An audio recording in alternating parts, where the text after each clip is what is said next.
it is Survivor Nomad, and I am back with another video. I want to talk to you guys today about something. And I have been guilty of this myself, and this is saying that someone is my soulmate or that I have soul ties. Let me tell you something, guys. We got to be careful what we claim and what we say. I was watching another YouTuber's video, and this YouTuber was talking about having soul ties and how you have soul ties with narcissists or just people in general that are toxic, okay? And she also stated that you can actually have soul ties to toxic family members. And you know, like I said, I've been guilty of saying that I had a soul tie or this person's my soulmate. Yeah, okay. But I just started to think about that and what it all means and how that kind of mentality can affect us in negative ways, especially if you're involved with an abuser or a narcissist. If you start to really think about what you're saying, okay, your soul is something that you basically are given a soul by God.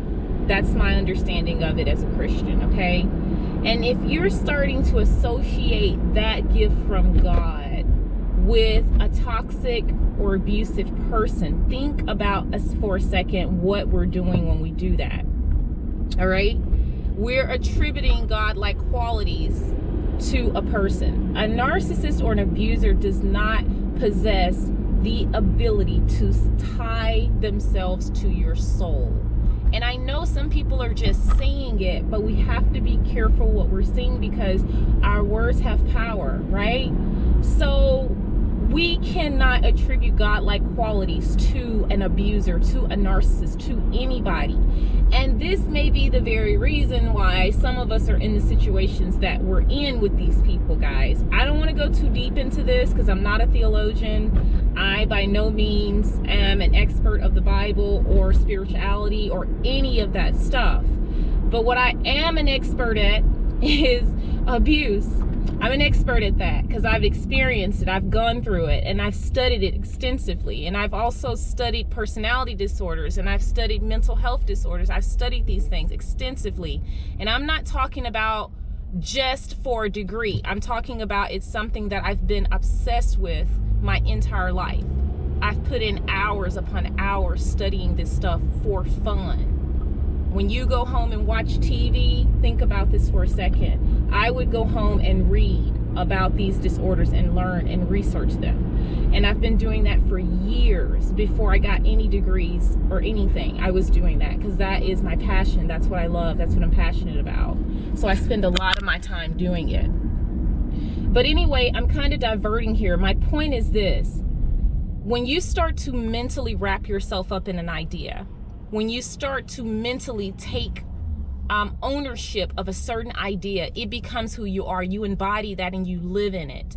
This is why some of us have such trouble leaving narcissists and leaving abusers, because of our mentality. We get caught up in what we call sometimes in psychology is magical thinking. And it is the thinking of, generally speaking, of children, where you think that certain events and things that are associated are causal in nature, and they are not. A narcissist is not your soulmate.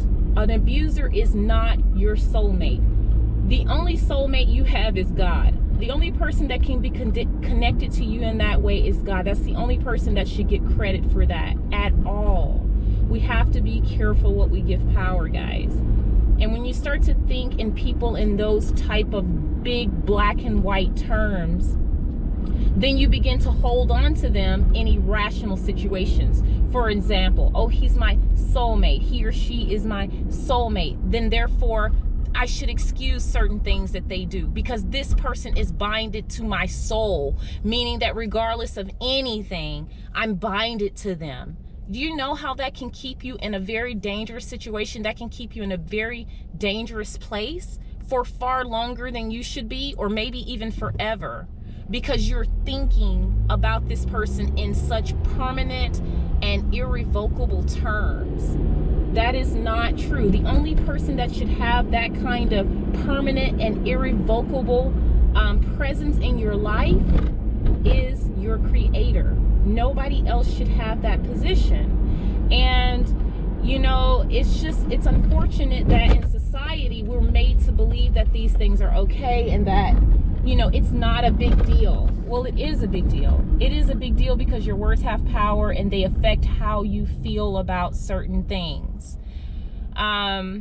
So that is a big deal, and I just want you guys to think about it. You know, I'm not trying to tell you what to do, but it's something that I had to sit back and put great thought into. And I'm like, you know, what am I saying? What am I saying when I say this? Why, you know, when I sat back and thought about my relationship and thought about why did I stay in this relationship even after I knew it was bad? Why did I continue to accept behaviors that I knew were just horrible? Why did I do that?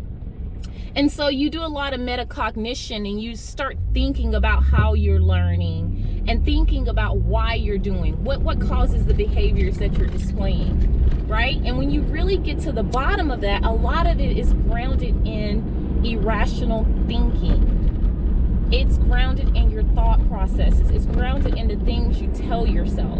Now, granted, some of us have previous abuse histories. I'm not talking about that.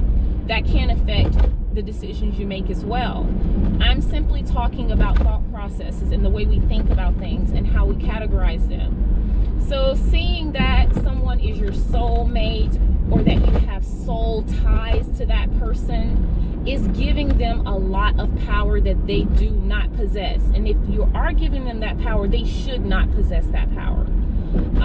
In my opinion, that power only belongs to God. And, you know, for you guys who are spiritually inclined, you know, you can reference your Bible on some of the stuff that I'm saying.